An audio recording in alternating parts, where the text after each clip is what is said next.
Praise the Lord. Hallelujah. Amen. Sino ba siya ngayong umaga magsabi ng amen? Amen. Praise the Lord. Purihin ang Panginoon. Welcome po sa gawain ng Diyos. Welcome sa Acts Community Ministries. Masaganang buhay sa bawat isa. Ang pagpapala ng Panginoon ay sumainyo. Purihin ang Diyos. The blessing of the Lord be with you. Mga kapatid, higit nating maunawaan ang pagpapala ng Panginoon kapag naging maliwanag sa atin ang salita ng Diyos. The Bible is the Word of God. The Bible is basic instruction before leaving earth. And we need to read the manual of our life, the Word of God. Psalm 119, verse 130, it says, "The entrance of your words gives light. It gives understanding to the simple." Yung paghahayag ng mga salita ng Diyos ay nagbibigay ng kaliwanagan ng kaisipan, ng kalooban. Ito'y nagbibigay ng karunungan sa mga simpleng tao na katulad natin. Amen? So ang salita ng Diyos ay nagbibigay ng liwanag, kaliwanagan. At ang salita ng Diyos, totoo ito. Ito ay salita ng Diyos. Nakapaloob dyan ang mga pangako ng Panginoon. Sabi ng Numbers, Book of Numbers 23, verse 19, God is not a man that He should lie. Ang Diyos ay hindi tao na nagsisinungaling. Ang Diyos ay totoo. At kapag sinabi ng Panginoon, gagawin niya. Amen? Kapag pinangako ng Panginoon, sinalita ng Panginoon, tutuparin niya. Amen? Can we give God a praise?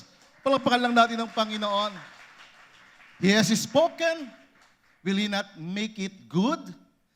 Kapag ang Panginoon nagsalita, gagawin niya, tutuparin niya. Sapagat ang Panginoong Diyos na pinaglilingkuran natin ay totoo at buhay.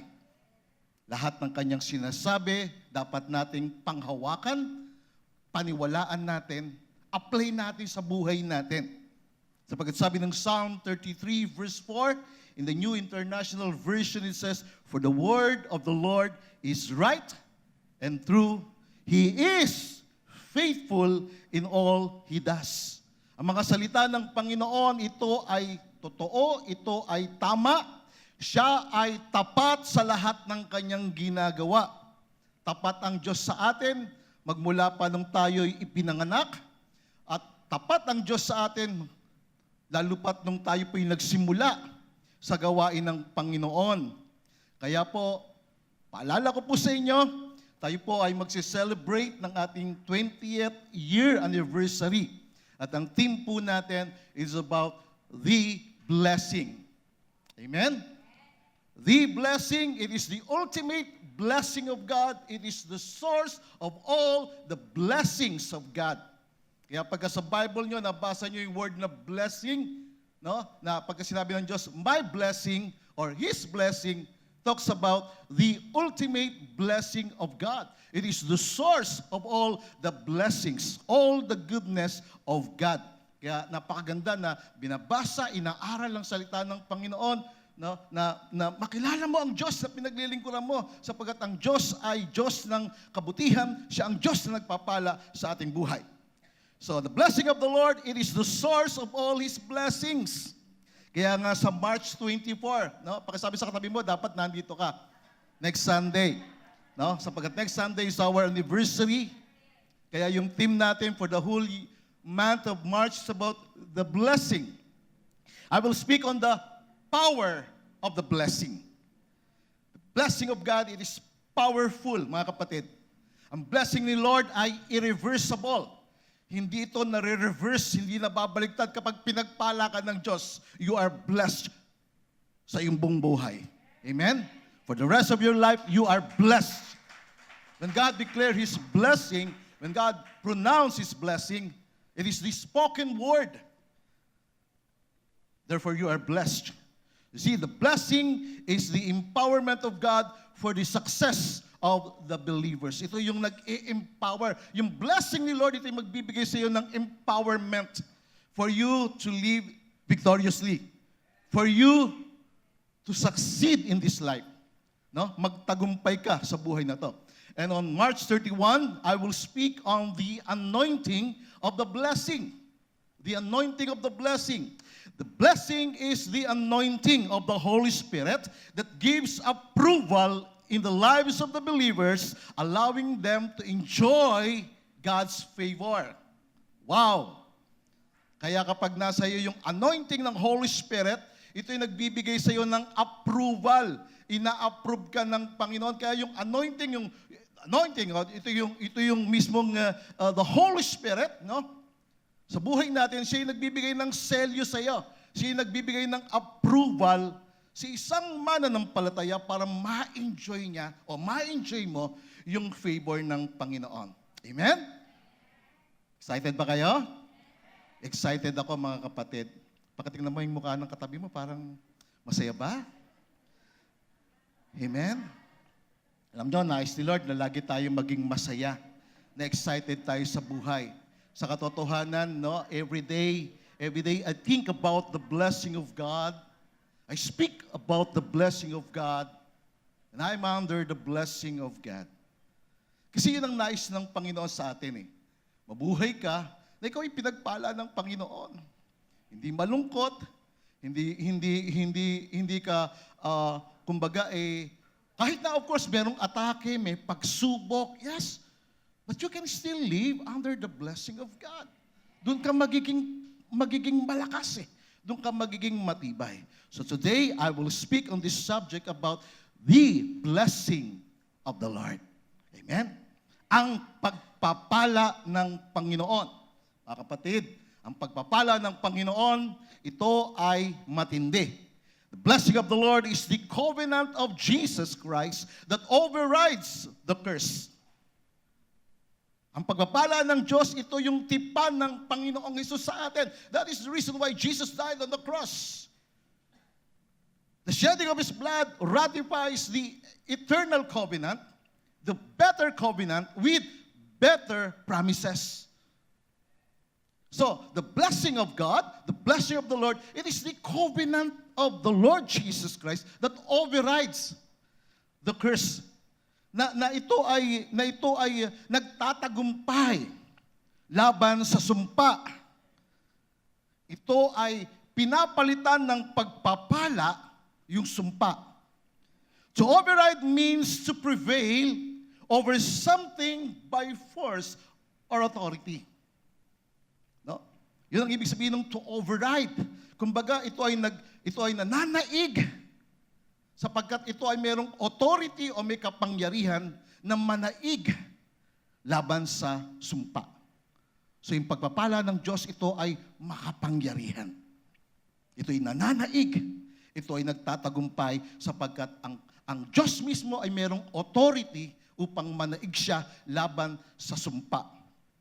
Another word for the word override, it means to replace or nullify a previous decision.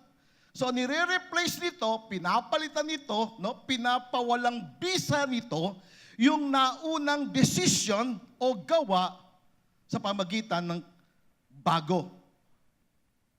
Okay? To replace or nullify a previous decision or action with a new one. So ito yung pagpapala ng Panginoon. Kapag ang pagpapala ng Diyos nasa iyo, no, nire-replace nito, inaalis nito sa iyong buhay kung ano man yung mga sumpa at atake ng dyablo sa iyong buhay. Are you with me? That is why God wants you to live under His blessing. Sabi sa Galatians chapter 3, verse 13 to 14, mga kapatid, ganda nito. Gusto ko po mag-sink in ito sa espiritu ninyo, sa inyong buhay. Because the entrance of His words gives light.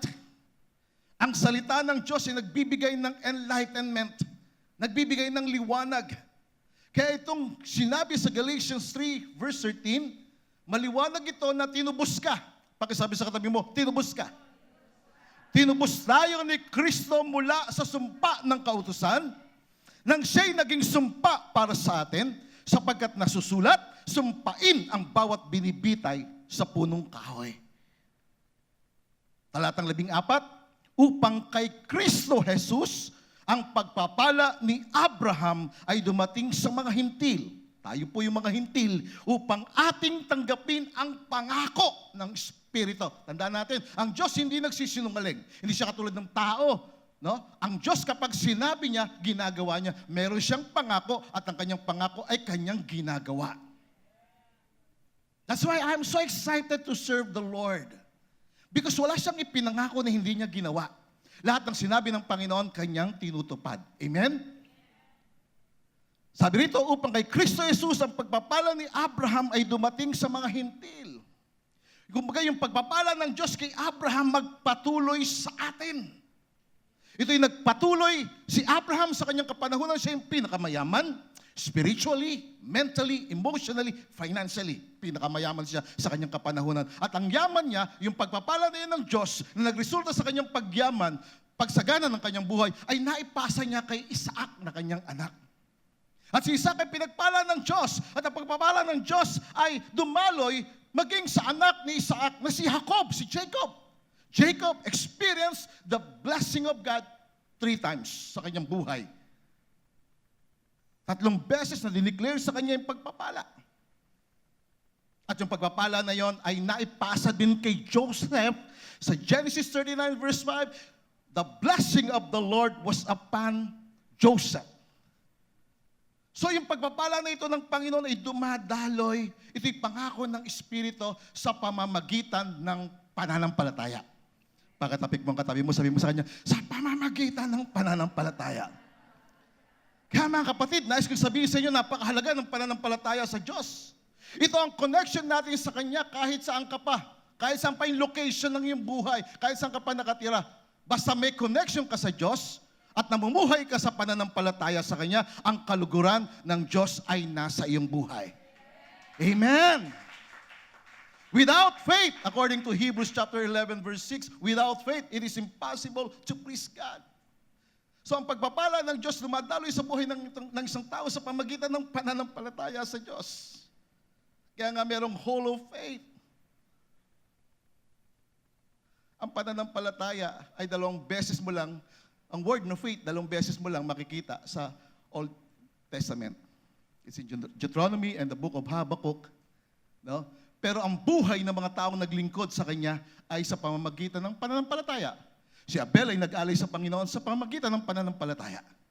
Si Noah ay gumawa ng arko sa pamamagitan ng pananampalataya. So bawat isa sa kanila namuhay sa pananampalataya at tinanggap nila ang pangako ng Diyos sa pamamagitan ng pananampalataya. Kaya sabi mo sa katabi mo, napakahalaga ng pananampalataya sa Diyos. Napakahalaga ng pagtitiwala sa Diyos. Amen? Ang pananampalataya sa Diyos nagsisimula sa ating spirito at nagkakaroon ng kaganapan sa ating physical na pamumuhay. At hindi ito maintindihan ng isang taong hindi na ipanganak si Espiritu. Sapagkat sabi ng Panginoong Isus, maliban na ipanganak ka si Espiritu, hindi mo makikita ang paghahari ng Diyos.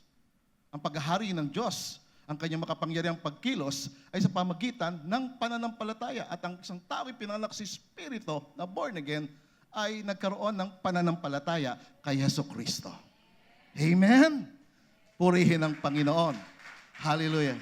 Mga kapatid, excited ako to share the Word of God. Sabi sa English version ng Galatians 3 verse 13, you know this, mga kapatid, alam nyo to, no? But it is one thing to know, but it is another thing to apply it, to walk on it, to think about it, to be mindful of it, to be conscious that you are redeemed, na ikaw ay tinubos ni Kristo. Christ redeemed us, past tense, from the curse of the law, by becoming a curse for us, for it is written, cursed is everyone who is hung on a pole or on a tree. 3 times binanggit dito yung word na curse. Ayaw natin na sumpa. Amen. Kasi kapag isang tao may sumpa, kahit anong gawin niya, hindi siya maka-take off. Kapag isang tao may sumpa, kahit anong gawin niyang pagsisikap sa buhay, nauuwi lamang sa pangangailangan. At hindi nais ng Diyos na ang sumpa ay nasa buhay ng isang tao, lalo pat sumasampalataya sa Kanya. So 3 times dito binanggit yung word na curse. Tingnan natin yan. First, the English word curse in Greek is katara, na ang ibig sabihin, the object of a curse. Kapag ang isang tao may sumpa sa kanyang buhay, siya yung object ng sumpa. Siya yung target ng sumpa. At kapag ang isang tao may sumpa, pinahihirapan siya ng dyablo. Kasi yung sumpa, ito yung entry point ng dyablo para sirain, nakawan at wasakin ang buhay ng isang tao.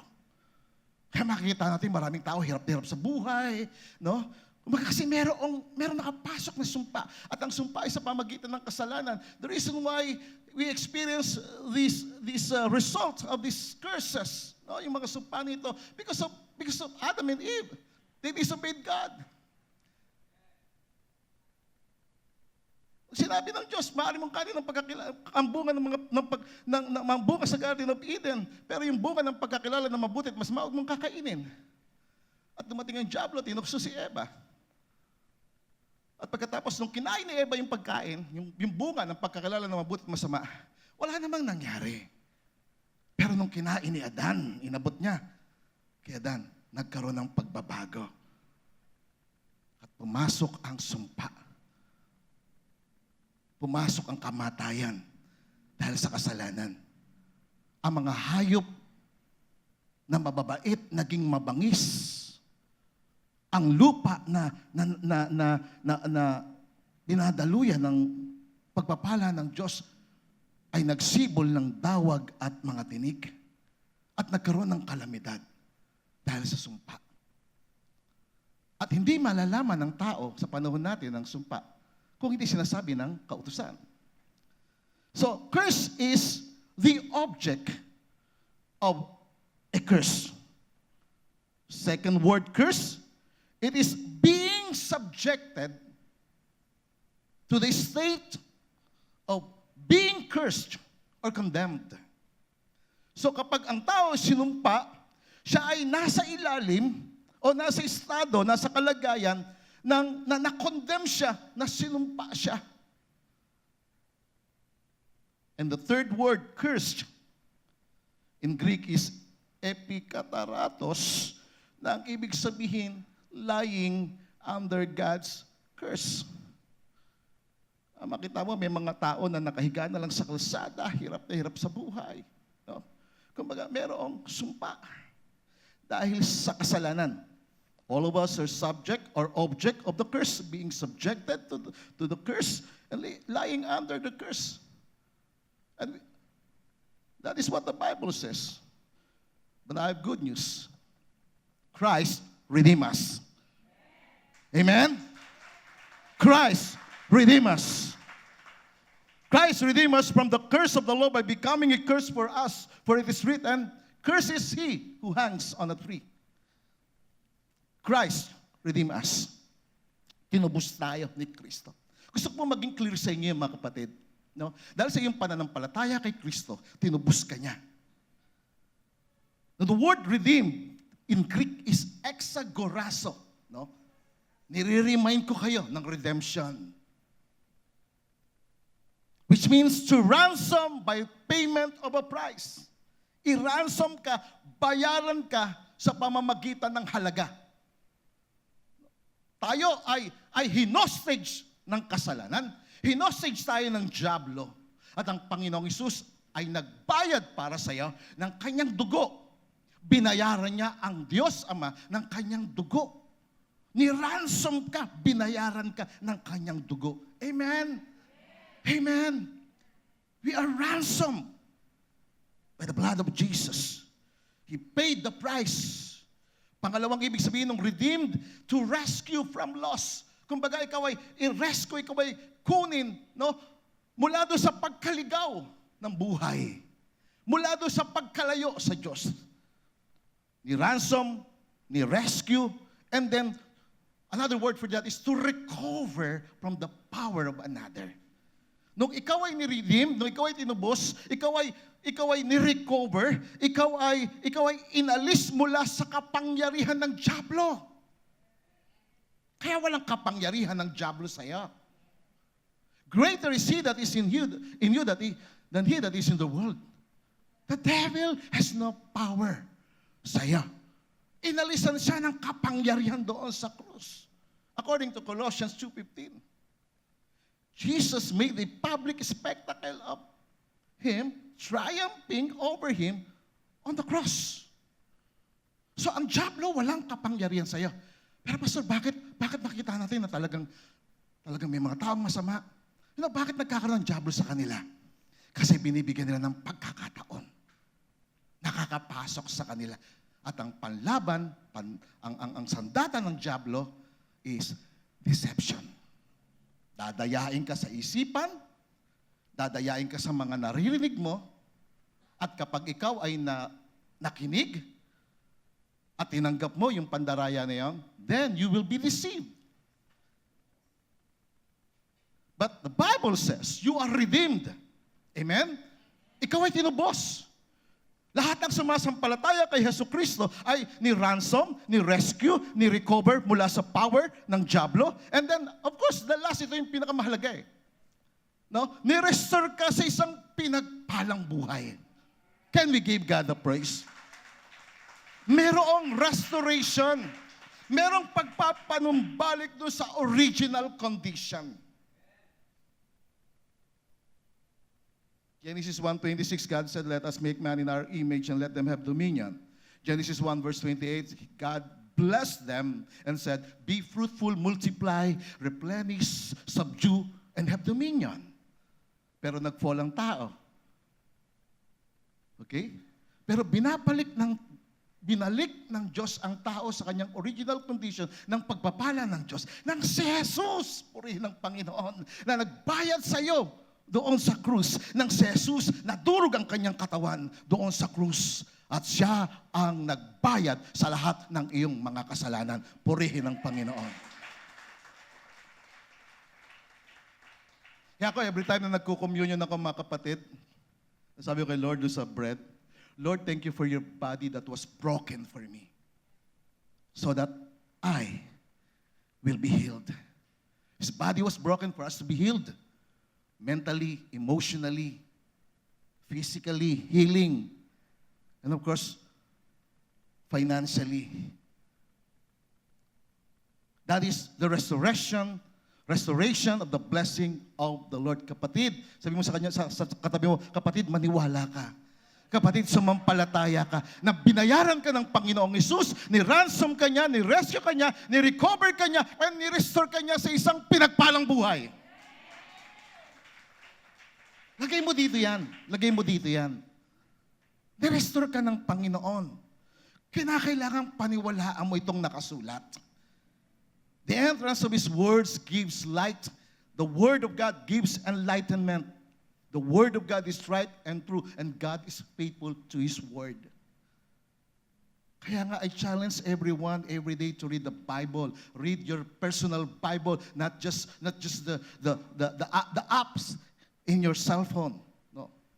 Have a personal Bible. This is God's love letter for you. For you to know Him and to serve Him and to love Him, to honor Him in your life. Kasi kapag hindi ka naniwala, dadayain ka ng diablo. Pag dinaya ka ng diablo, nakapasok sa iyong buhay, the Bible says, don't give the devil a foothold. Kapag binigyan mo siya ng foothold, nagiging stronghold dito, at yung strong man, dadayain yung isipan mo. Kaya maraming tao na dadaya, maraming Kristiyano na dadaya. Sinungaling ang diablo. Mandaraya siya. Lagi niyang sasabihin sa iyo, okay lang ang buhay mo. Okay lang may sakit ka. Galing sa Diyos yan. Mga kapatid, hindi galing sa Diyos ang sakit. Galing yan sa diablo. Galing yan sa kasalanan. Galing yan sa kapabayaan. Ang Diyos hindi nagbibigay ng sakit at karamdaman. Hindi rin nagbibigay ang Diyos ng kalamidad. Na sinasabi ng iba, acts of God. Yung bagyo, no. Ito'y resulta ng pagbabago ng mundo dahil sa kasalanan. Pumasok ang sumpa. Pumasok ang kalamidad. Pumasok ang kamatayan. Pumasok ang karahasan.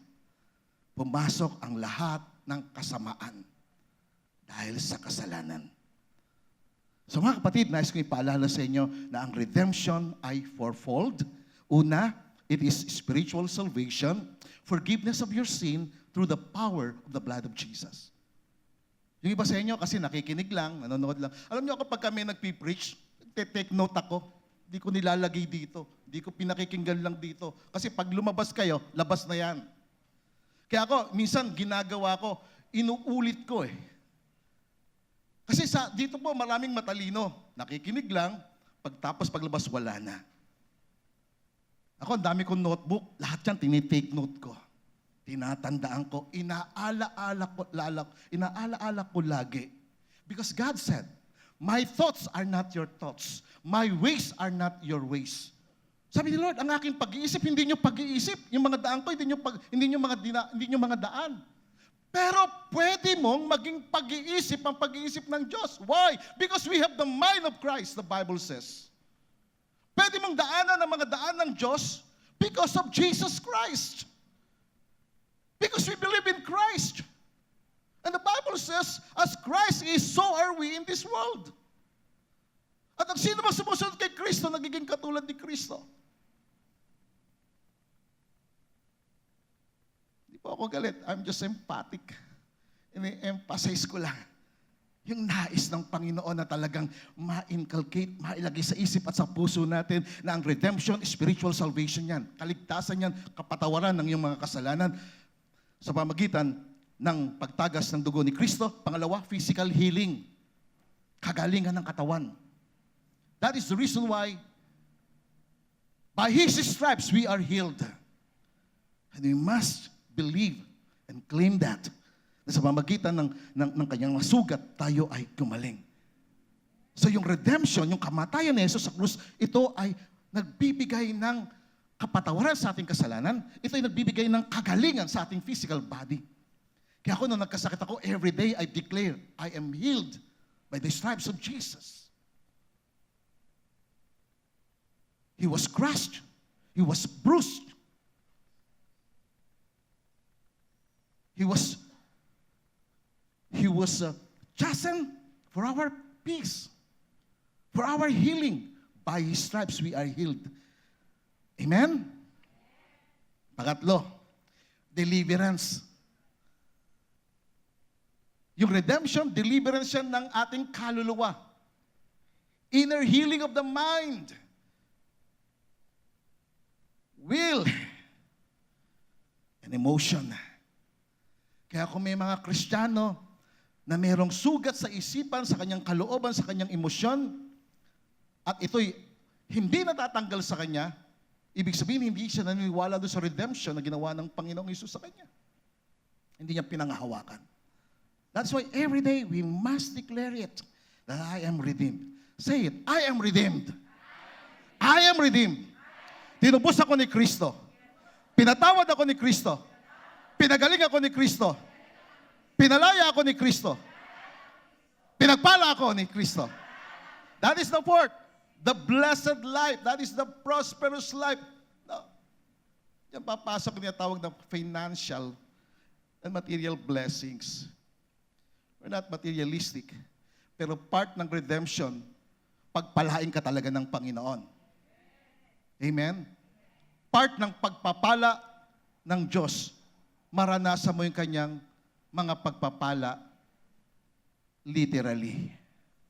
Kaya sabi ng Galatians 3 verse 14, He redeemed us in order that the blessing given to Abraham might come to the Gentiles. Dumaloy sa atin, pumunta sa iyo yung pagpapala na binigay ng Panginoon. Kasi yung pagpapala ng Diyos na kanyang binitawan, the spoken word, the pronouncement of the blessing of God na binigay niya magmula pa kay Adam, nang nilikha si Adam, ito'y tumuloy eh.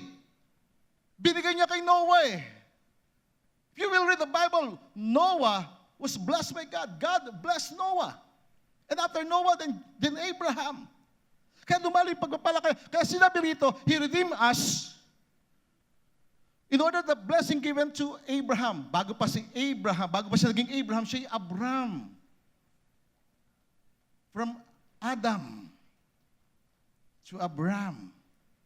and became Abraham because of the name of God was on him, so that the blessing given to Abraham might come to the Gentiles through Christ Jesus, so that by faith, mga kapatid, sa pamagitan ng pananampalataya, tanggapin mo ang pangako ng Espiritu, ng banal na Espiritu. Amen? Handa na kayo sa blessing? Ang blessing nag-override ng sumpa. Ayaw natin na sumpa. Amen?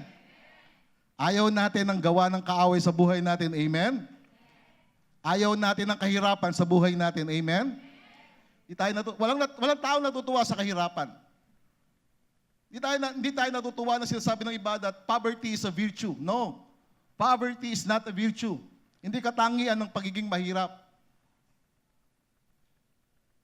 Hindi ka tinubos ni Kristo para maging mahirap ka for the rest of your life. Kaya nga yung redemption ay fourfold. Salvation, forgiveness, salvation ng ating spiritual salvation, forgiveness, physical healing, deliverance, blessed life. Fourfold yun, mga kapatid. He redeemed us of the blessing of Abraham, dumaloy sa atin.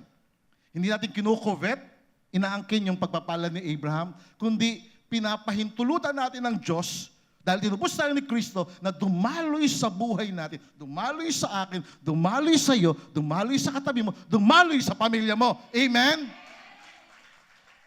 Kasi the blessing of God, it is unending blessing. Wala itong katapusan, mga kapatid. Ang pagpapala ng Diyos, walang katapusan. Dahil ang Diyos, walang katapusan. Amen? Purihin ang Panginoon. Now, the blessing in Greek is eulogia, which means the pronouncement, the spoken word of God, the declaration of the consecratory blessing to the believers. Ito yung sinabi ng, kaya pagka ang Panginoon sinabi niya, nangyayari yan. Pag sinabi ng Diyos, ito ay nagkakaroon ng kaganapan. Amen? In other words, when God pronounced the consecratory blessing, it means the Lord set you apart for the blessing. Hiniwalay ka ng Diyos para sa pagpapala. Amen? Set apart ka. Consecrated ka. Kaya kung hindi mo nararamdaman sa buhay mo na set apart ka, consecrated ka to receive the blessing of God and for you to enjoy the benefits of the blessing. Because the Bible says in Psalm 68 verse 19, He daily loads us with benefits every day. That is why you must be conscious of that. Be mindful of the blessing of the covenant.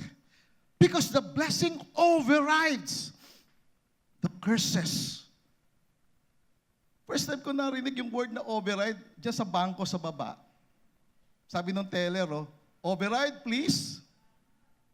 Override. Ibig sabihin yung naunang transaction ay nire-replace, binabago.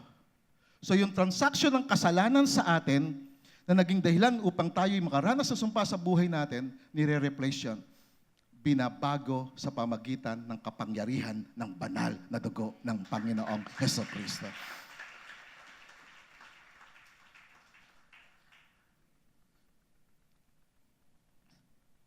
He set us apart. He declared that you are blessed because of Jesus Christ. Take note of that. Because of Jesus Christ. Si Jesus Christ ay yung seed na sinabi ng Diyos na in your seed, all the nations of the earth will be blessed. Speaks about Jesus. Kaya kay Kristo Jesus, yung mga pagpapala ng Diyos kay Abraham ay mapunta sa atin. Ito'y pangako ng Diyos sa pamamagitan ng pananampalataya. Kaya tayo ay lumalakad sa pananampalataya, nabubuhay sa pananampalataya because the just shall live by faith. Amen? Can we give God the praise? Umaasa tayo sa Diyos sapagkat ang Diyos ay Diyos na ng pagpapala. Christ redeemed us Because we believe in Christ, God made a pronouncement of a consecratory blessing to us. Therefore, kung paano yung sumpa, object ka, subjected ka sa sumpa, you are lying under the curse, iba naman ngayon, na-override yon ng dugo ni Kristo. Amen? Maliwanag po ba? Nagkakaintindihan po ba tayo? Hindi mo ba nagkakalabo-labo? When you are blessed, pag pinagpala ka ng Diyos, ibig sabihin you are under the blessing of the Lord. You become a blessing and you are declared blessed to be a blessing. Can we give God a praise? Pag pinagpala ka ng Diyos, nasa ilalim ka ng pagpapala ng Diyos, tinawag kang pagpapala ng Diyos at ikaw ay pinagpala niya upang ikaw ay maging pagpapala. Praise the Lord. Sabihin po natin, I am blessed. Parang mahina eh. Say it once again. I am blessed. I am blessed. I am blessed. I am blessed. I am blessed. Amen. Amen. Ako ay pinagpala. Ako ay pinagpala. Ako ay pinagpala. Ako ay pinagpala. Ako ay pinagpala. Ako ay pinagpala. Ako ay pinagpala. Amen. Can we give God a praise? Sinasabi natin ito dahil naniniwala tayo. We believe, therefore we speak. We believe, therefore we say it. What we believe, we speak. We speak. We say it.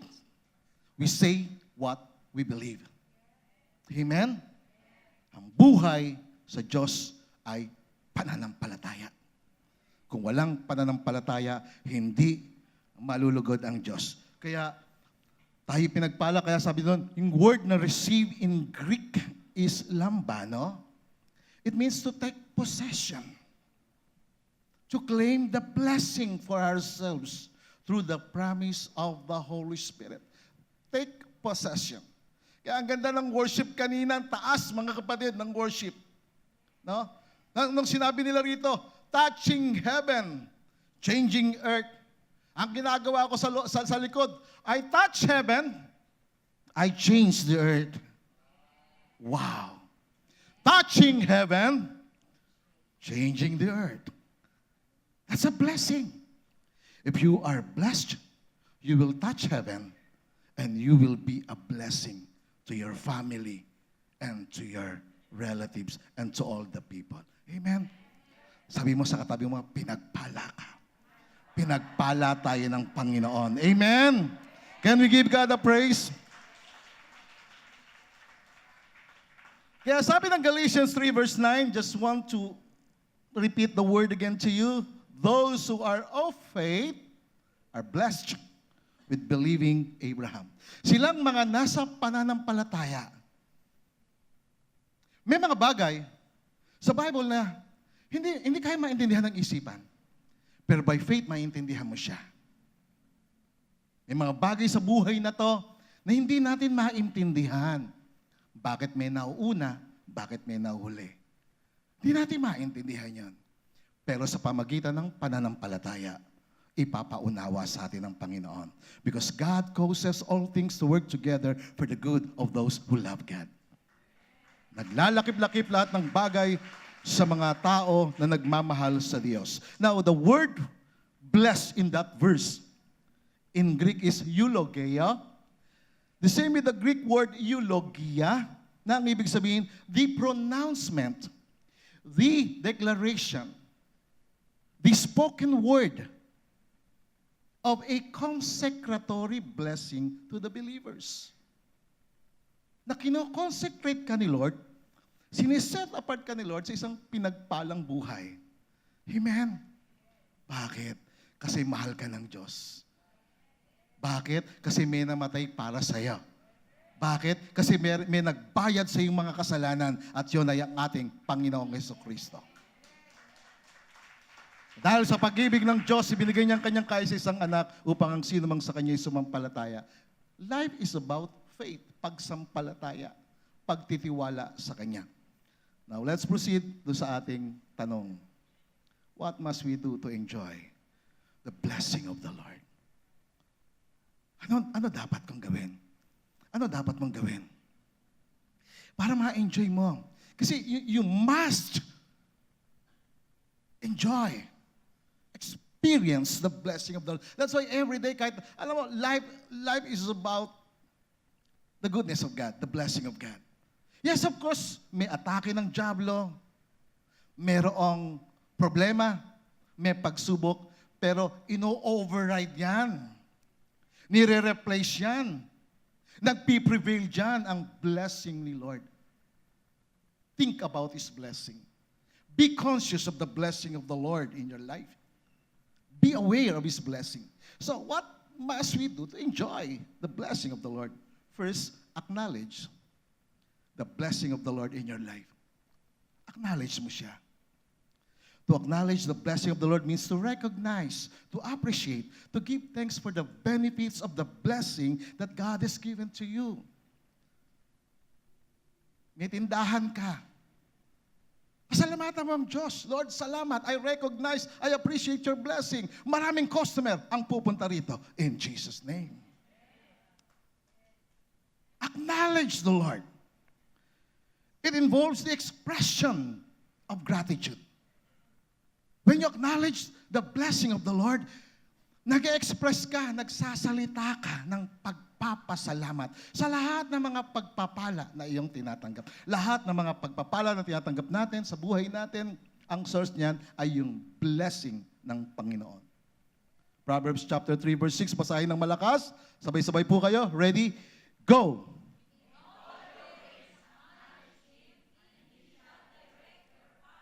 In all your ways, acknowledge Him. Acknowledge God. When you acknowledge God, you acknowledge His blessing in your life. And the Lord will direct your paths. The Lord will guide your life when you acknowledge the blessing of God. By the way, mga kapatid, paalala lang po, huwag kayong humingi ng pagpapala sa Diyos. Huwag mo sabihin sa Panginoon, Lord, pagpalain mo ako. In the Old Testament, ginagawa nila yan. That is why Jabez was blessed because he asked the blessing of God. But the Bible says, in Galatians chapter 3, verse 9, those who are of faith, they are blessed. Therefore, you are already blessed. Kaya one time, in-impress ni Lord sa heart ko, hingi ka nang hingi ng blessing sa akin. Tingnan mo ang Biblia. Basahin mo ang Bible. You are blessed. Kaya lang, you are not mindful of it. You are not conscious of the blessing of the Lord. Renew your mind. He said, Romans chapter 12, verse 1 and 2, do not be conformed to this world, but be transformed by the renewing of your mind. Huwag mong itulad ang isip mo sa mga taga-mundo. Mas mataas ang kalibre mo. Bakit? Anak ka ng Diyos. Pinagpala ka ng Diyos. Mamuhay ka sa pagpapala ng Diyos. Do not conform. Huwag kang makiayon sa mundo. Kundi magbago ka ng iyong pag-iisip upang malaman mo kung ano yung kalooban ng Diyos. His good, well-pleasing, and perfect will of God. Ang perpektong kalooban ng Diyos sa iyo, ikaw, maging masaya ka. Amen? Ayaw ng dyablo, masaya ka. Gusto ng dyablo, malungkot ka. Gusto ng dyablo, mukha kang kawawa.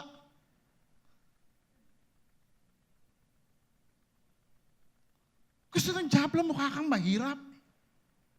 Gusto ng dyablo na ikaw ay nanghihingi sa kapwa mo. Mga kapatid, marami tayong pag-uusapan tungkol sa pagpapala ng Diyos. Marami kang mauunawaan.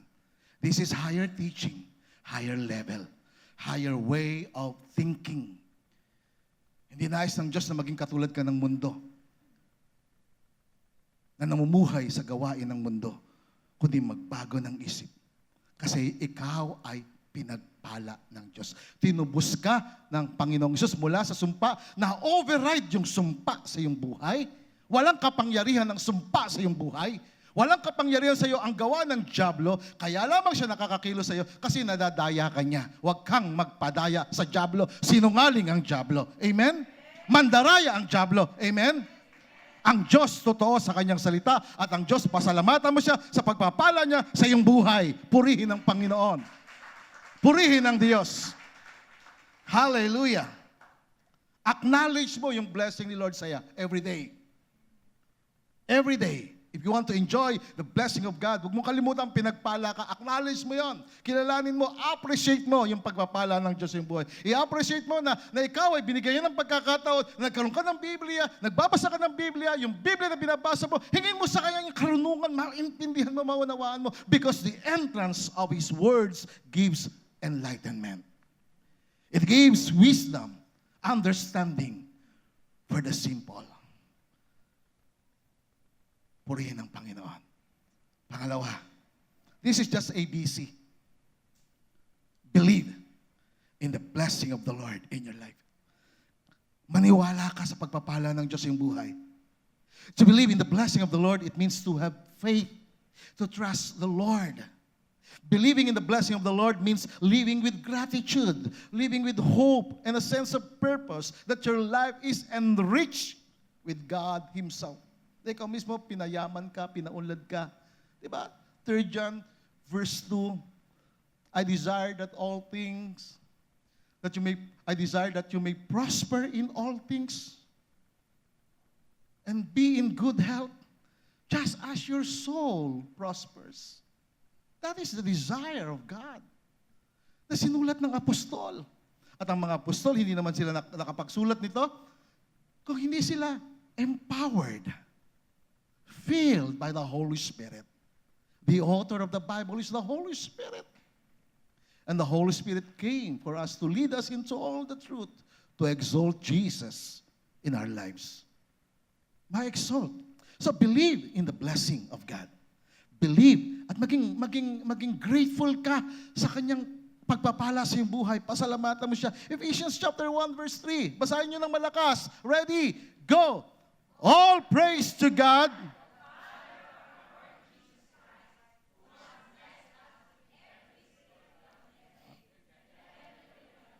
Because we are united with Christ. Purihin ang Panginoon. All praise to God. Lahat ng pagpupuri sa Diyos, sa Ama ng ating Panginoong Jesucristo na nagpala sa atin. Past tense. He has blessed us with every spiritual blessing in the heavenly realms because we are united with Christ. Tayo ay nakipag-isa kay Kristo. Tayo ay kaisa ni Kristo. Tayo ay mayroong covenant kay Kristo. And that covenant is a better covenant with better promises. Kaming pangako ng Diyos. Kaya alam nyo, nung ako'y muntik na, near-death experience, sabi ko kay Lord, Lord, hindi ako mamamatay. I declare, God gave me a word. You will not die, but you will live to declare the works of the Lord. Nilabang ko yun, Lord. Bigyan mo pa ako ng buhay. And so, para maipamuhay ko, para ma-share ko, para maipahayag ko ang iyong pagpapala. He has blessed us with every spiritual blessing in the heavenly realms because we are united with Christ. Amen? Third, confess. Confess the blessing of the Lord in your life. Confess. Speak the word. Ang literal explanation ng blessing is to speak good things. That's the literal explanation of blessing. The literal explanation of curse is to speak evil. Kaya mga nagmumura, nagsalita ng masama, no? Nagko-confess sila ng sumpa. Di nila alam. But life and death are in the power of the tongue. Pag nagsasalita ka ng masama, ina-attract mo yung sumpa na mangyari sa isang tao. That is why I never speak evil. I speak blessing. Kahit na may mga taong nagalit sa akin, o magalit sa akin, o magsalita sa akin ng masama, I speak blessing. Pag hindi siya karapat-dapat doon sa blessing, babalik sa akin yung blessing na yan, at siya'y mamumuhay ng hindi maganda. Kasi hindi siya karapat-dapat eh. At ang mga karapat-dapat lamang sa pagpapala, sa blessing, ay ang mga nabubuhay sa pananampalataya. Amen. Ikaw yon, pakisabi sa katabi mo. So confess the blessing of the Lord, it means declaring the benefits of the blessing that you have received from God. Declare mo yung benepisyo. Confessing the blessing is an act of faith. Gawa ito ng pananampalataya na nire-recognize mo yung kabutihan ng Diyos sa iyong buhay na Kanyang ibinigay sa iyo. Ito rin ay pagbabahagi ng iyong patotoo na ikaw ay pinagpala ng Panginoon. Sabi ng Psalm chapter 3 verse 8, basahin natin ng malakas, basahin niyo po. Ready? Go!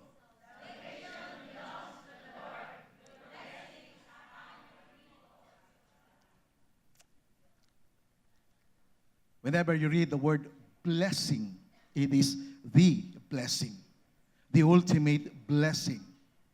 Pag sinabing blessings with S, ito ay resulta ng blessing. Because the blessing is the source of all the blessings. Ang pagliligtas ay sa Panginoon, ang pagpapala ay sa Kanyang bayan. The English word salvation in that verse in Hebrew is Yeshua. It is the name of God, Yeshua. The name of Jesus is Yeshua, meaning Savior. Pagka niligtas ka ng Panginoon, He became your Savior. Ano ang ibig sabihin nito? Nakaranas ka ng deliverance, nakaranas ka ng good health, nakaranas ka ng prosperity, at ng pagtatagumpay sa iyong buhay.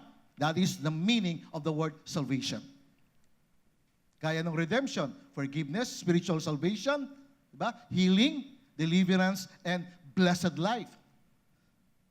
Kaya, hindi pwedeng naglilingkod ka sa Panginoon, hindi mo naranasan yung blessed life. Bakit hindi mo naranasan? Because you are not aware of it. You should aware of that. Kaya nga I explained, I shared to you about the life of Lazarus. Good yun, ligtas siya, pumasok sa karyan ng Panginoon, nasa paraiso si Lazarus. But hindi niya na-enjoy yung pagpapala ng Panginoon nung nabubuhay siya. Kasi nakasanayan niya lang manghingi. At alam niyo, maraming Kristiyano ganito, nakasanayan nila, nanghihingi sila. Sinabi ko sa sarili ko, hindi ako manghihingi sa tao. Kaya si Abraham, sabi niya sa Genesis chapter 14, hindi ako tatanggap na galing sa inyo. Sabi niya, baka isipin ninyo, pinayaman nyo. Ako, pinayaman nyo si Abraham. Sapagat ang blessing ni Abraham, yung blessing ng Panginoon, at yung blessing na yun ng Panginoon, ito yung nagpayaman sa kanya. Purihin ng Panginoon. Hallelujah. Now, the English word blessing in Hebrew is beraka, which means the source of blessings, prosperity, and peace. Barakah. The source of blessings, prosperity, and peace. See, the blessing of the Lord is the source of all the blessings, prosperity, and peace. All the blessings, spiritual, physical, and material goods are packaged to the blessing of the Lord. That is spiritual blessings. The spiritual blessings are spiritual guidance, spiritual growth, spiritual insight, wisdom, faith, hope, love, joy, inner peace. Now, we need inner peace. Amen? Nagkakagulo sa labas, pero ikaw ay payapa.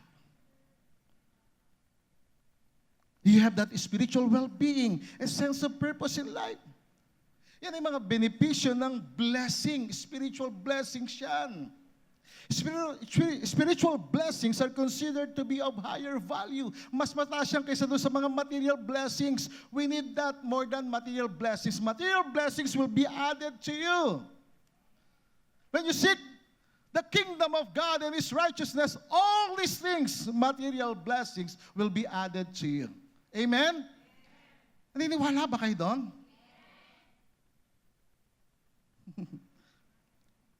Spiritual blessings, physical blessings. Ano yung physical blessings?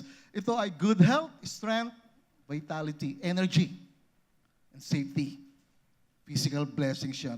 Ano yung material blessings? Material blessings refer to wealth, possessions, other material goods that brings a comfortable life to a person. Mga kapatid, kasama ang material blessings. Hindi nangangahulugan, no, just to clarify, that when we talk about material blessings, nagiging materialistic tayo. O hindi. Si Abraham, hindi siya materialistic. Pero si Abraham, he has lots of gold, silver, and cattle, and lands, and properties. Blessing yun. Resulta ng blessing ng Panginoon. Gusto ni Lord, maranasan mo yan. Na sa mundong ito, may ari-arian ka, hindi ka manghihingi sa kapatid mo. Hindi ka aasa sa kung sino mang mayaman dyan na naaabutan ka para ikaw ay, pag naabutan ka, ngingiti ka naman. Tumanggap ako, nabalatuhan ako. Pero sandali lang yan. Iba yung ngiti ng mukha mo, iba yung saya mo, iba yung sigla mo na unending, endless, masaya ka. Maginhawa ang buhay mo, pinagpala ka dahil sa pagpapala ng Diyos sa iyong buhay. Mga kapatid, just want to clarify, God is not opposed to His children being blessed and rich. Hindi ino-oppose ni Lord na maging mayaman ka. Hindi ino-oppose ni Lord na maging masagana ka. Gusto nga ni Lord, pagpalain ka, yumaman ka eh. I declare blessing. I declare prosperity. I declare riches. I declare wealth. Gusto ni Lord yun. Kasi yung nakasulat yun eh. Na mayaman ka. Kasi, kumbaga pag mayaman ka, you have everything and then you have the opportunity to bless others. That's why the Bible says in Proverbs 10 verse 22, basahin ninyo na malakas. Ready? Go!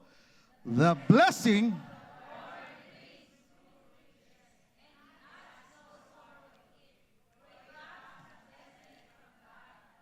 Amen. The blessing, tandaan nyo, expound pa natin yan next time. Because I love expounding the Word of God. Because the Word of God gives enlightenment. The blessing, the source of all the blessings, the blessing of the Lord brings through riches, and He adds no sorrow to it, for it comes as a blessing from God. Ang pagpapala ng Diyos ay nagbibigay sa iyo ng kaginawaan, ng kasaganaan, ng kayamanan, at hindi siya nagdadagdag ng kalungkutan. Pag ang isang tao mayaman tapos malungkot, hindi blessing ni Lord yon. Bunga yun ng kanyang pagsisikap. Pag pinagpala ka ng Panginoon, pinagpala ka na ng Diyos, masikap ka pa, nagtatrabaho ka pa. Kaya si pastor nagtatrabaho pa. Nagsisikap pa. Even though I have the blessing of the Lord. You see, just want to clarify, hindi ino-oppose ng Diyos ang pagiging mayaman. Kaya makita mo sa Bible, lalo na sa New Testament, may mga mayaman na si Lord, kumbaga, ino-oppose niya. Bakit? He opposed them because of covetousness and greedy. Pag yumaman ka, naging greedy ka, naging sakim ka, ayaw ni Lord yon. Pero pag yumaman ka, sumagana ka, marami kang pera, at ikaw ay matulungin ka sa kapwa mo, matulungin ka sa mga mahihirap, matulungin ka sa mga taong nangangailangan ng tulong, gustong-gusto ni Lord na pagpalain ka at pasaganain ka. Pero kapag ikaw ay yumaman ka, may pera ka na, tapos hindi ka pa makilala, malayo ka sa kamag-anak, malayo ka sa mga nangangailangan, ayaw ni Lord yon. Kasi sabi ng Luke chapter 12 verse 15, He said to them, take heed, beware of covetousness. Mag-ingat kayo sa pagiging sakim. Bantayan ninyo ang inyong sarili sa lahat ng kasakiman. Kaya kapag, because I am blessed, I bless others. Hindi ako sakim sa pera. Because I knew the will of God. And I love the Lord. Amen? The blessing of the Lord makes us rich, and He adds no sorrow with it. Purihin ang Panginoon.